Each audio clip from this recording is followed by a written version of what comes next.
Hello! Aujourd'hui, pour cette vidéo, on va parler de la sexualité au sein du couple hétérosexuel. Pourquoi au sein du couple hétérosexuel? Tout simplement parce que, au cas où vous tombez sur cette vidéo et que vous n'avez pas vu les deux autres d'avant, je parle de En finir avec la culture du viol de Noémie Renard. Je vous laisse aller voir les deux vidéos que j'ai faites. Enfin, la première vraiment au sujet du livre et la deuxième à propos des stéréotypes et du coup de la dynamique des stéréotypes pour que vous compreniez un petit peu mieux dans quoi s'intègre cette vidéo ici. Je parle du coup des couples hétérosexuels parce que c'est la problématique qui est évoquée en fait dans le livre et de plus c'est la problématique qui me concerne vu que jusqu'à présent je n'ai eu que des relations hétérosexuelles, donc avec des hommes. Je me souviens il y a quelques temps, Esther a fait une vidéo à propos du consentement où elle proposait du coup l'utilisation d'un safe word en fait pour pouvoir dire non. Sa problématique de base c'était comment dire non, comment communiquer mieux. C'était une vidéo très intéressante et d'ailleurs elle en a fait une deuxième puisqu'elle a reçu énormément de critiques. Il y avait un désaccord au niveau de la définition en fait du rapport non consenti au sein du couple. C'est une problématique qui est longuement en fait au sein d'une partie en fait qui est étudiée dans le livre En finir avec la culture du viol de Noémie Renard. Et ça a été ma partie, la partie en fait qui m'a le plus intéressée. On se met de plus en plus à en parler et en fait à la fin de cette partie là justement sur les rapports non consentis au sein du couple, Noémie Renard va faire cette conclusion que je trouve assez intéressante qui dit que en fait c'est pas binaire, encore une fois, le monde n'est pas binaire et du coup il n'y a pas d'un côté les rapports désirés et consentis et de l'autre le viol. En fait il y a entre une multitude en fait de nuances qui sont plus ou moins floues, où il y a en gros le rapport désiré, une zone de flou avec le rapport seulement consenti et enfin le rapport forcé et le viol. Noémie Renard qualifie en fait la pression qu'un partenaire ou qu'une partenaire peut mettre du coup sur son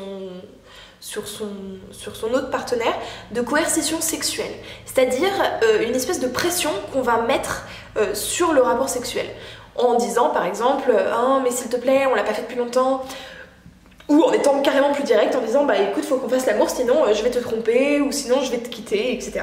Donc ça, elle qualifie ça de coercition sexuelle. Et pour donner quelques chiffres quand même, on est entre 40 et 75% des femmes qui disent avoir déjà vécu des actes de coercition sexuelle au sein de leur couple et seulement 15 à 55% pour les hommes. Comme quoi du coup effectivement ça touche à peu près tout le monde, mais on s'aperçoit quand même qu'il y a une plus grosse majorité de femmes qui disent avoir déjà eu le sentiment d'avoir été forcées, d'avoir été pressurisées en fait pour avoir un rapport sexuel. Faut savoir que les stéréotypes au niveau du sexe dans les couples hétérosexuels sont très répandus. Par exemple, on a tendance à penser que l'homme a absolument besoin de sexe. Combien de fois par exemple j'ai entendu que c'est un homme, il n'a pas un rapport sexuel, du coup c'est difficile avec son pénis. Je ne sais pas, n'étant pas experte moi-même du pénis masculin, donc je n'ai pas fait de recherche pour savoir si effectivement, si on vide pas le sperme de temps en temps, et bah du coup après on a mal. Par contre ce que je sais, c'est qu'il n'y a pas besoin d'une femme pour éjaculer.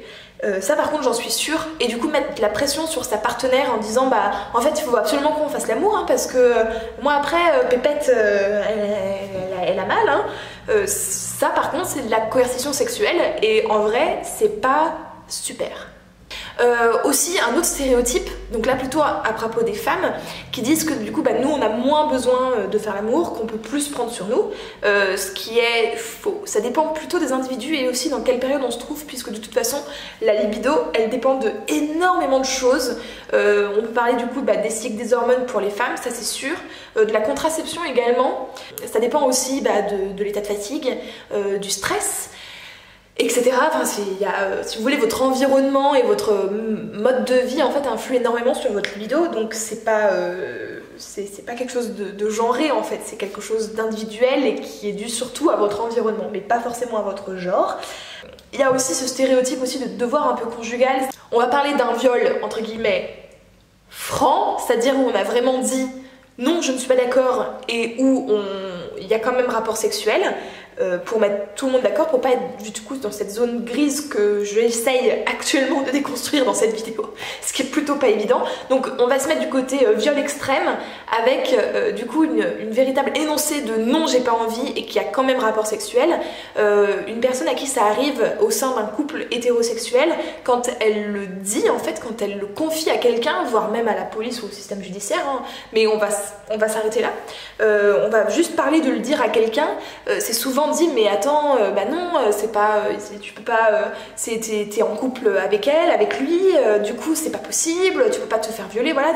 Donc en fait dans l'imaginaire collectif, dans le stéréotype collectif, le viol au sein dans la chambre conjugale en fait n'existe pas. On est censé avoir soit tout le temps absolument envie de son conjoint, soit on est censé être tout le temps d'accord pour avoir un rapport sexuel avec son conjoint.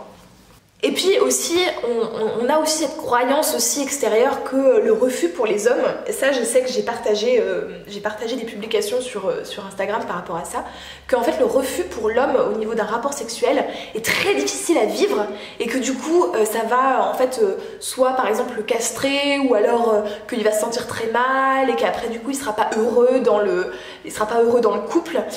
C'est aussi cette façon de penser aussi que le sexe c'est le ciment du couple. Moi ce que j'aimerais te dire quand même par rapport à ça, c'est que un ciment qui se base en fait sur des rapports forcés ou des rapports pressurisés, c'est un ciment qui en fait clairement ne tient rien du tout. Voilà, on ne peut pas, parce que le sexe c'est le ciment du couple, parce qu'on pense que le sexe c'est le ciment du couple, promouvoir du coup des rapports non désirés en fait au sein de la chambre conjugale. Je suis allée faire un tour du côté des magazines que je lisais quand j'avais 16 ans, qui étaient donc Cosmo et Glamour. Ça fait des années que j'ai pas acheté ce genre de magazine et là je suis allée sur internet pour voir du coup les articles qu'ils pouvaient proposer d'un point de vue sexe. Par exemple Glamour fait un article sur les 5 signes que vous êtes devenu un vieux couple et commence du coup son article sur vous avez tué toute spontanéité. Oui alors il faut débarrasser de la vaisselle, on débarrasse de la vaisselle, on se brosse les dents, on se met en pyjama et on se met dans le lit et ensuite on demande si on veut faire l'amour. Déjà là il y a une injonction entre guillemets au côté glamour et spontané du sexe. Avec une moquerie au niveau de la vie de tous les jours, mais qu'au final je pense que la plupart des gens ont en fait. On peut pas être tout le temps dans le glamour et dans la spontanéité au niveau du sexe. Ils mettent quand même un article sur un documentaire qui est, que j'ai pas pu voir parce que il y a la limitation géographique, mais ils mettent quand même un article sur le documentaire Non c'est non, donc ça c'est cool, mais ils font quand même un article sur du coup le sexe. Donc 70% des Français tirent les cheveux de leur partenaire pendant l'acte. J'ai relevé cet article parce que le tirage des cheveux c'est un des exemples de violence ou alors de petite violence qui est cité par Noémie Renard dans son bouquin et qui est notamment entre guillemets dénoncé par certaines personnes dans les relations sexuelles, c'est-à-dire que tirer les cheveux des gens c'est pas du goût de tout le monde et en fait la priorité c'est pas de le faire parce que vous trouvez ça cool, c'est de demander à son partenaire ou à sa partenaire si elle est d'accord pour ça. Et du coup en fait ils font un article pour dire que 70% des Français tirent les cheveux de leur partenaire, donc c'est une action, c'est-à-dire qu'ils se mettent sur le focus de la personne qui tire les cheveux sans s'occuper de savoir si la personne qui se fait tirer les cheveux, chose qui peut en plus faire mal, est d'accord ou pas. Et à la fin, la conclusion est quand même incroyablement bizarre. On vous recommande donc de vous laver les cheveux avant chaque rapport sexuel pour éviter les mauvaises surprises, genre racine grasse. Peut-être que la priorité, peut-être que le conseil, ça serait quand même de demander à son ou sa partenaire s'il est d'accord, si elle est d'accord pour se faire tirer les cheveux quand même pendant un rapport sexuel. Pour Cosmo, c'est légèrement moins problématique. C'est toujours hétéro-centré jusqu'à la moelle. On a, connaissez-vous votre rythme sexuel, donc du coup où il y a une description du rythme des règles, cycle en fait, à chaque période de cycle, des conseils pour avoir des rapports sexuels pendant cette période. Si vous êtes abstenu pendant les règles, vous pouvez compter sur cette petite frustration pour retrouver le désir. L'envie de votre chéri, qui a été chaste pendant 5 jours, peut aussi être un moteur. Vous vous êtes débarrassé du côté très anti-sexe des règles. Très bien, ok. Donc les hormones sont dirigées vers l'utérus, par conséquent la pulsion qu'elle donne est au plus bas. Donc ça, ils expliquent pourquoi apparemment on aurait une baisse de libido à ce moment. Comment l'optimiser? L'envie est en baisse, mais elle n'est pas morte. Il suffit juste d'aller la titiller un petit peu. C'est le moment de prendre votre temps, demander à votre chéri d'être particulièrement patient et de faire monter le désir en vous petit à petit. On nous dit que peut-être qu'on n'a pas envie, mais que du coup, peut-être que, en plus il y a eu les règles avant, donc ça serait quand même bien de remettre en route la machine. Il faudrait du coup qu'on se fasse titiller un petit peu. Hein. L'envie est partie, mais elle n'est pas morte. Allons, voilà. Et le dernier article dont je voulais parler, c'est un article de Cosmo, toujours, qui nous dit que apparemment il est très bon pour soigner la grippe. Il est très bon pour soigner la grippe d'avoir du sexe. Voilà. Je vous laisse méditer du coup sur ce remède miraculeux. De plus, j'ajouterais même que la grippe c'est contagieux et que potentiellement avoir des rapports sexuels avec quelqu'un qui est grippé, c'est aussi le meilleur moyen de la choper. Du coup, donc là on a fait un peu un espèce de constat au niveau des stéréotypes et au niveau aussi des idées qui sont véhiculées. Là on a vu l'exemple avec les magazines. Je tiens à dire que c'est pas pour rien que j'ai choisi ces magazines. C'est des magazines que je lisais quand j'étais ado. Je sais que c'est des magazines qu'on trouve beaucoup en gare, que c'est des magazines qui sont beaucoup lus, qui sont pris un peu comme ça à la légère. Hein. Je pense qu'il y a très peu de femmes qui prennent ces magazines de façon en mode oui, je vais prendre mon Cosmo, il donne vraiment des super conseils au niveau du sexe, etc. Enfin, ça participe quand même à mettre dans la tête certaines idées qui sont fausses et qui du coup peuvent amener du coup à accepter plus facilement des rapports alors qu'ils ne sont pas désirés. Votre partenaire n'est pas forcément un violeur en série.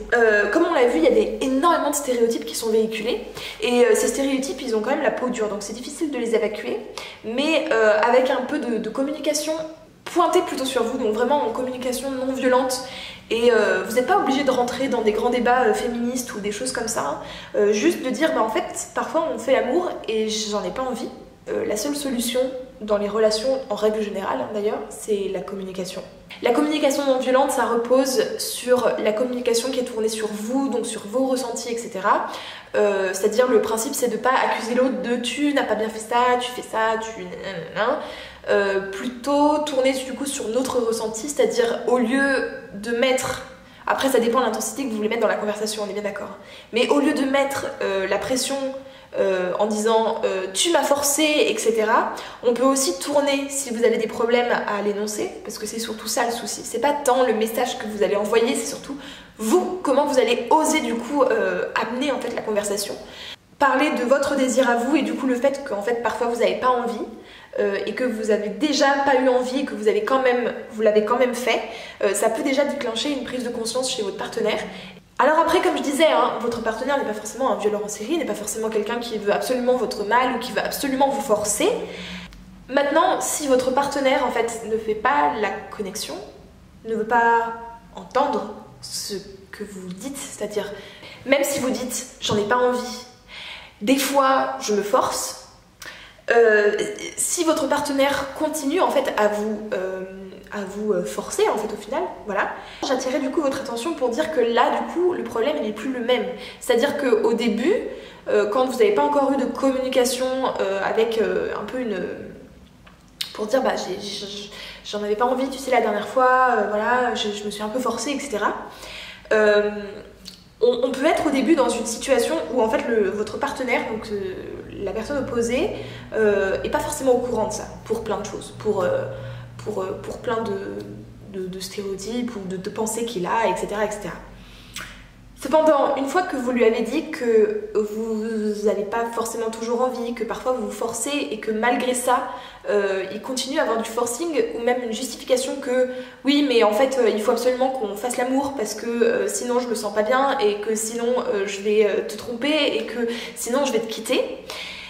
Là, pour moi, clairement, on n'est plus sur la même situation. C'est-à-dire qu'on est sur une situation de quelqu'un qui est bien au courant que la personne en face d'elle, c'est sûr, en a pas envie et qui va quand même forcer. Je vous laisse du coup prendre les conclusions qu'il faut prendre et du coup réfléchir du coup à cette situation qui a changé en fait. On n'est plus dans un manque d'informations, on est dans du forcing pur et dur.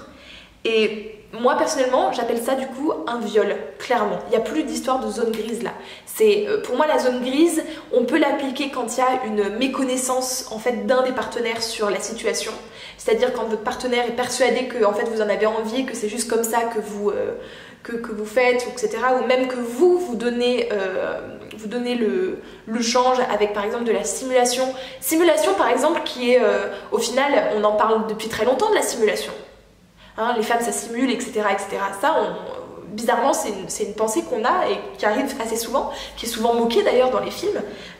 Mais par contre, jamais personne s'est demandé, mais en fait, si elles simulent, c'est qu'elles n'ont pas de plaisir.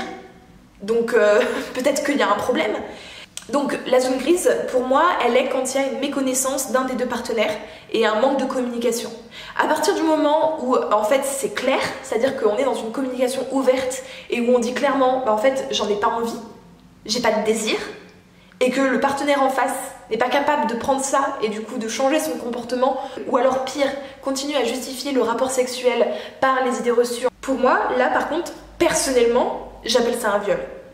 Sur cette note très joyeuse, mais je pense qu'à un moment il faut le dire en fait. Qu'il faut à un moment mettre des mots en fait sur les choses. Je veux bien entendre qu'il y a une zone grise, mais à partir du moment où on sait, on n'a plus d'excuses. Sur ces paroles, je vais finir cette vidéo là, puisqu'elle a été longue et qu'elle est pleine d'émotions, je pense, et des choses dures un peu à entendre. Donc je vous laisse du coup cette soirée pour digérer un petit peu, et je vous dis à demain pour la dernière vidéo sur le consentement. Ciao!